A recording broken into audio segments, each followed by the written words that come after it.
अस्सलामुअलैकुम। आप देख रहे हैं MKS डॉक्टर जोन। आज हम Lippincott biochemistry chapter 21 amino acid conversion to the specialized products की पार्ट 3 की वीडियो में बहुत इंपॉर्टेंट टॉपिक हीम डिग्रेडेशन को डिस्कस करेंगे। सबसे पहले हमने हीम सिंथेसिस को डिस्कस किया था, फिर हमने हीम सिंथेसिस में जो डिफेक्ट्स थे यानी कि पोरफारियाज को डिस्कस किया है। अब हम इस वीडियो में हीम डिग्रेडेशन को डिस्कस करेंगे। हीम सिंथेसिस भी बहुत ज़्यादा इंपॉर्टेंट है एग्जाम्स पॉइंट ऑफ व्यू से, वाइवा, MCQs और SCQs के, और पोरफारियाज भी बहुत ज़्यादा इंपॉर्टेंट है, और हीम डिग्रेडेशन भी बहुत ज़्यादा इंपॉर्टेंट टॉपिक है। हीम डिग्रेडेशन में वो ये कह रहा है कि जो हमारे पास रेड ब्लड सेल्स हैं ये 120 डेज सर्कुलेटरी सिस्टम में रहते हैं। सर्कुलेटरी सिस्टम में 120 डेज रहने के बाद ये हमारे पास इनकी डिग्रेडेशन हो जाती है रेड ब्लड सेल्स की। रेड ब्लड सेल्स की डिग्रेडेशन हमारे पास होती है मोनोन्यूक्लियर फेगोसाइट सिस्टम में, और ये जो हमारे पास मोनोन्यूक्लियर फेगोसाइट सिस्टम है ये पर्टिकुलरली लीवर और स्प्लीन में होता है। अब हमारे पास हीम डिग्रेडेशन के कुछ स्टेप हैं, जिनमें सबसे पहला स्टेप ये है कि बिलीरुबिन फार्मेशन। ये बिलीरुबिन की फार्मेशन होती क्या है? ये हमारे पास होती है मैक्रोफेज में। मैक्रोफेज में होता इस तरह है कि हमारे पास जो हीम होती है, हीमोग्लोबिन की जो हीम होती है, उसके ऊपर एंजाइम एक्ट करता है हीम ऑक्सीजनेज। एक मॉलिक्यूल ऑफ ऑक्सीजन को यूज़ करता है और NADPH को यूज़ करता है। NADPH को कन्वर्ट कर देता है NADP में, और जो हमारे पास ऑक्सीजन थी उसको कन्वर्ट कर देता है कार्बन मोनोऑक्साइड में, और हीम में से आयरन को रिमूव कर देता है और हीम को कन्वर्ट कर देता है बिलीवर्डन में। अब ये जो हमारे पास हीम है ये तो एक हमारे पास रिंग स्ट्रक्चर होता है, और जो हमारे पास बिलीवर्डन है ये हमारे पास लीनियर स्ट्रक्चर होता है। अब ये जो हमारे पास यहाँ कार्बन मोनोऑक्साइड प्रोड्यूस हुई है, इसका क्या रोल है? ये हमारे पास कार्बन मोनोऑक्साइड सिग्नलिंग मॉलिक्यूल है, और ये एंटी इन्फ्लेमेशन में अपना रोल प्ले करता है। इसके साथ साथ ये जो हमारे पास बिलीवर्डन प्रोड्यूस हुआ है मैक्रोफेज में, जो कि एक लीनियर स्ट्रक्चर है, इसका जो कलर होता है वो ग्रीन होता है। अगले स्टेप में इस तरह होता है कि ये जो बिलीवर्डन है इसके ऊपर एंजाइम एक्ट करता है बिलीवर्डन रिडक्टेज, और इसको रिड्यूस कर देता है इनटू द बिलीरुबिन में।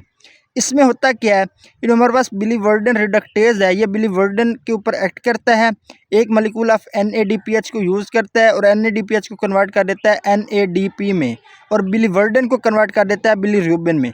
बिलीवर्डन जो है ये हमारे पास लीनियर स्ट्रक्चर था, और इसका जो कलर था वो ग्रीन था, और जो हमारे पास बिलीरुबिन प्रोड्यूस हुआ है इसका जो कलर होता है वो रेड ऑरेंज होता है, और ये हमारे पास एंटीऑक्सीडेंट है। बिलीरुबिन फॉर्मेशन के बाद है bilirubin uptake by the liver. ये जो हमारे पास बिलीरुबिन था ना, अब ये बिलीरुबिन एल्ब्यूमिन प्रोटीन जो कि ह्यूमन बॉडी में अवेलेबल होती है ब्लड में, उसके साथ कंबाइन होकर बनाता है बिलीरुबिन एल्ब्यूमिन कम्प्लेक्स। अब ये बिलीरुबिन एल्ब्यूमिन कम्प्लेक्स को ब्लड लेकर जाता है लीवर के पास।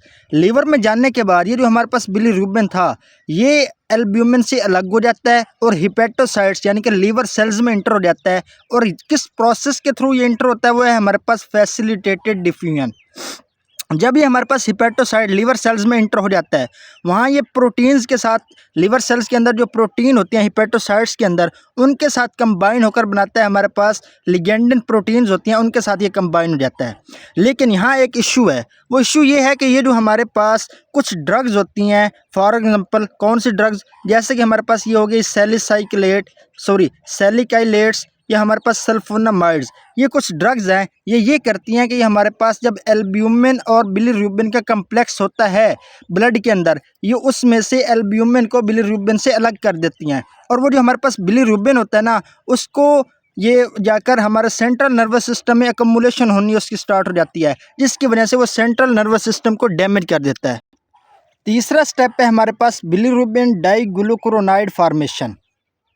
इस स्टेप में हमारे पास बिलीरुबिन जब हमारे पास हिपेटोसाइट्स लीवर सेल्स में आ जाती है तो उसके ऊपर एंजाइम एक्ट करता है bilirubin uridine diphosphate glucuronosyl transferase. Bilirubin UDP glucuronosyl transferase उसके ऊपर एक्ट करता है बिलीरुबिन के ऊपर, और इसे कन्वर्ट कर देता है बिलीवर्डिन डाइग्लूकुरोनाइड, जो कि हमारे पास कंजुगेटेड बिलीरुबिन होती है। ये हमारे पास एंजाइम जो है ये यूज़ करता है 2 molecule of uridine diphosphate glucuronic acid, और उनमें से 2 मॉलिक्यूल ऑफ जो हमारे पास यूरिडीन डाइफॉस्फेट है उनको रिमूव कर देता है, और जो हमारे पास ग्लूकुरोनिक एसिड है उसको बिलीरुबिन में ऐड करके बना देता है बिलीरुबिन डाइग्लूकुरोनाइड, जिसको हम कंजुगेटेड बिलीरुबिन कहते हैं। अब इशू ये है कि अगर हमारे पास ये जो एंजाइम है इस एंजाइम की हो जाए डेफिशिएंसी तो क्या होगा? अगर हमारे पास इस एंजाइम की डेफिशिएंसी हो जाए तो बिलीरुबिन का लेवल जो है वो हमारे पास हिपेटोसाइट में इंक्रीज हो जाएगा, और इस कंडीशन को, इस डिजीज़ को हम कहते हैं Crigler Najjar 1, Crigler Najjar 2 and Gilbert syndrome. अगला स्टेप है हमारे पास bilirubin secretion into the bile. ये जो हमारे पास कॉन्जुगेटेड बिलीरुबिन होती है, जिसे हम कहते हैं बिलीरुबिन डाइग्लूकुरोनाइड, ये अब हमारे पास लीवर से बाहर बाइल में आ जाता है, और ये किस प्रोसेस के थ्रू आता है उसे हम कहते हैं एक्टिव ट्रांसपोर्ट। जो हमारे पास बिलीरुबिन अनकॉन्जुगेटेड होती है, यानी कि जिसके साथ ग्लूकुरोनिक एसिड ऐड नहीं होता, वो हमारे पास बाइल में नहीं आती। अगर अब ये जो हमारे पास प्रोटीन एक्टिव ट्रांसपोर्ट करती है बिलीरुबिन डाइग्लूकुरोनाइड की लीवर से बाहर बाइल में, उस प्रोटीन की डेफिशिएंसी हो जाए तो हमारे पास क्या होगा, तो हमारे पास ये जो बिलीरुबिन डाइग्लूकुरोनाइड है इसकी एकमुलेशन होना स्टार्ट हो जाएगी लीवर के अंदर, और इस कंडीशन का हम कहते हैं ड्यूबेन-जोहानसन सिंड्रोम। अगला स्टेप है हमारे पास urobilin formation in the intestine. ये जो हमारे पास बिलीरुबिन डाइग्लूकुरोनाइड है, अब इसके ऊपर एक बैक्टीरिया एक्ट करता है इंटेस्टाइन में। जब ये बाइल के थ्रू इंटेस्टाइन में आ जाती है ना, तो वहाँ इसके ऊपर एक बैक्टीरिया एक्ट करता है, और इसमें से जो हमारे पास ग्लूकुरोनिक एसिड के 2 मॉलिक्यूल थे उनको रिमूव कर देता है। और ये जो हमारे पास जब बिलीरुबिन से ग्लूकुरोनिक एसिड के 2 मॉलिक्यूल रिमूव हो जाती हैं, तो ये बिलीरुबिन कन्वर्ट हो जाता है हमारे पास यूरोबिलिनोजेन। अब इस यूरोबिलिनोजेन के ऊपर बैक्टीरिया एक्ट करते हैं और इसे ऑक्सीडाइज कर देते हैं इनटू द स्टर्कोबिलिन। अब ये स्टर्कोबिलिन क्या करती है, इस स्टर्कोबिलिन हमारे फेसेस में चली जाती है, और जो हमारे फेसेस का ब्राउन कलर होता है ना, वो स्टर्कोबिलिन की वजह से होता है। अब एक तो ये फेट हो गई यूरोबिलिनोजेन की। अब कुछ यूरोबिलिनोजेन हमारे पास इंटर हो जाती है इंटेरोहिपैटिक यूरोबिलिनोजेन साइकिल के अंदर, और कुछ हमारे पास जो यूरोबिलिनोजेन है ये ब्लड के थ्रू चली जाती है किडनी में। अब किडनी में ना ये कन्वर्ट हो जाती है इनटू द यूरोबिलिन। यूरोबिलिन जिसका कलर होता है येलो, और ये यूरोबिलिन जो है ये हमारे पास यूरिन के थ्रू एक्सक्रीट कर देती है हम ह्यूमन बॉडी से। तो इस वीडियो में हमने हीम डिग्रेडेशन के सारे स्टेप्स डिस्कस किए हैं। बहुत ज़्यादा इंपॉर्टेंट टॉपिक है, इंशाल्लाह आपको समझ आ गई होगी। Thank you very much.